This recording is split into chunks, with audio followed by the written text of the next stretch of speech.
What's up, girlie?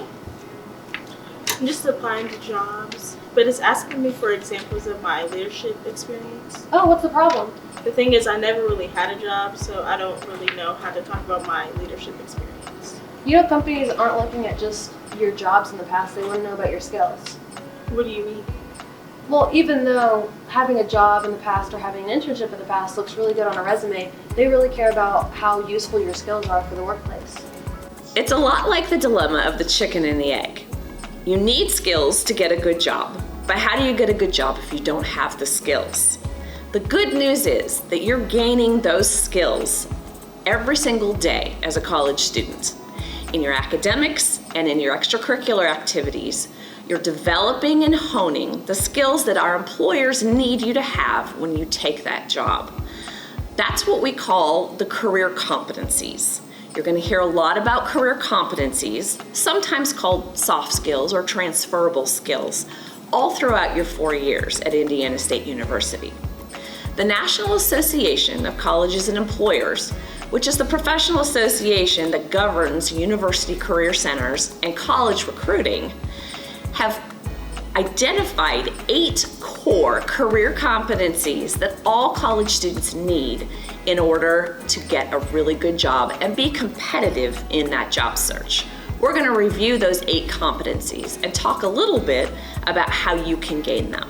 One of the ways these competencies are going to be so important for you is that you're going to need to explain them intelligently in an interview or when you're talking with employers.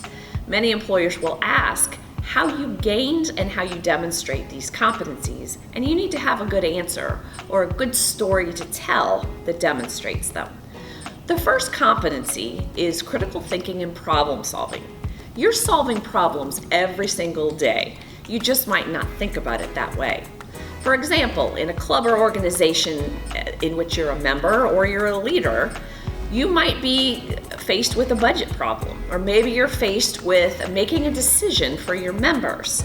You're analyzing all of the situations and you're making a good decision for those members. You also might be working on a project in a class that makes you do some research, decide between a couple different choices, and then write that in a paper. The next competency is oral and written communication. You also do this every single day. You're always writing papers, you're analyzing information, and putting it on paper in a clear and thoughtful manner. You also are required to do class presentations, which helps you practice your oral presentation skills and getting an idea across clearly. The next competency is teamwork and collaboration. An example that you can use of this is always a group project that you've worked on in class. You have to work as a team, and you can explain to the employer what role you took in that team and how you got along with your teammates.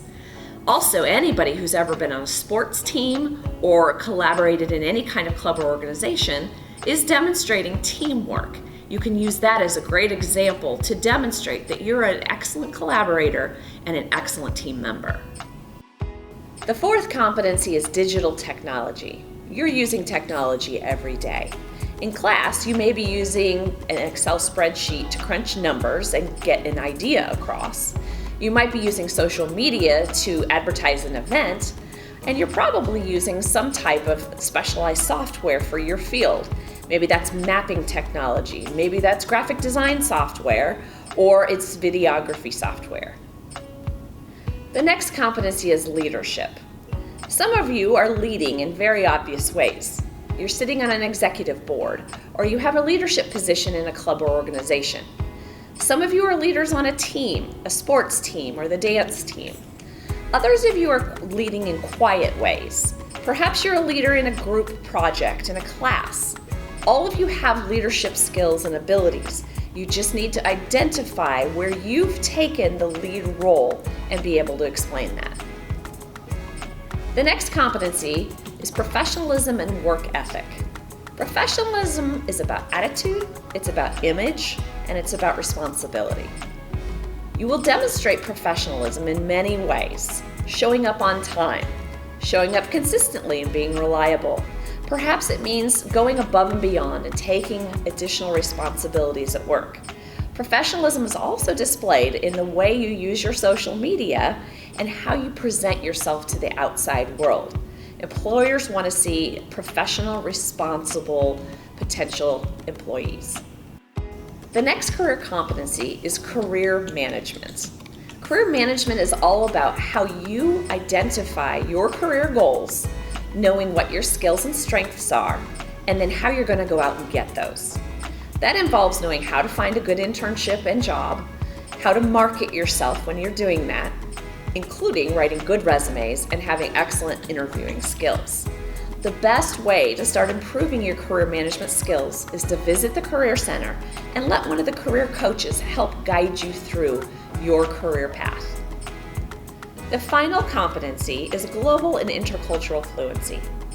You're practicing this every day because you attend the most diverse university in the state of Indiana. This is about being sensitive to cultures and ideas that are different than your own. You can gain more of this cultural fluency by attending an event on campus that puts you outside of your comfort zone. Maybe it's about attending a study abroad experience, and it's about working with groups of students who are different than you, listening to their ideas, and finding a way to work on a project together.